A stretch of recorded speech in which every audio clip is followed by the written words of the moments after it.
How to change the brake band on a Stihl 028 chainsaw. The brake band on a Stihl 028 chainsaw attaches to the rear of the clutch assembly. The band then winds around the clutch where it is attached to a spring. This spring connects to the front handguard, which when pushed forward activates the chain brake.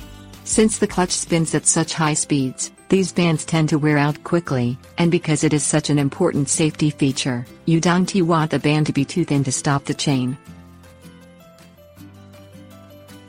Things you'll need: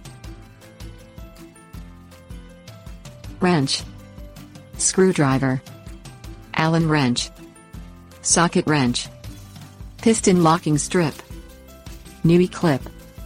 Loosen the bolts holding the chain sprocket cover in place.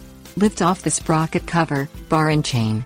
Pull the black handle on top of the saw backward to disengage the brake. Pry off the E-clip, which holds the clutch drum in place. Remove the E-clip and the washer. Pull out the clutch drum, sprocket and needle roller bearing from the crankshaft stub. Unscrew the slotted nut on top of the engine, just beside the starter handle, which holds the shroud in place over the spark plug, using the Allen wrench. Remove the shroud. Disconnect the spark plug boot from the end of the plug. Disengage the spark plug by unscrewing it with the socket wrench. Pull the plug loose and, in its place, insert the piston locking strip.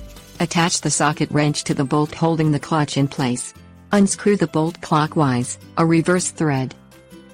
Push the black handle forward to engage the chain brake. Unscrew the side plate next to where the clutch sat. Take out the chain brake cover screws using the Allen wrench. Take the chain brake cover off. Pull the brake spring off the anchor pin in the rear. Disconnect the spring from the bell crank at the front of the spring. Pry the brake band loose from its seat with the flat tip of the screwdriver. Disconnect the brake band from the bell crank. Discard the unusable brake band. Seat the brake band around the clutch assembly area. Press the band down firmly into the recessed area. Hook the brake spring back onto the bell crank.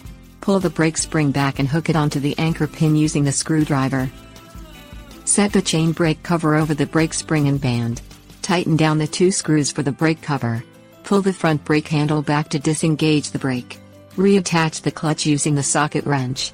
Remove the locking strip from the cylinder. Reinstall the spark plug and boot. Reattach the shroud and the slotted nut on top of the engine.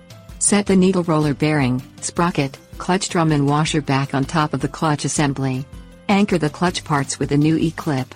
Reattach sprocket cover, bar and chain.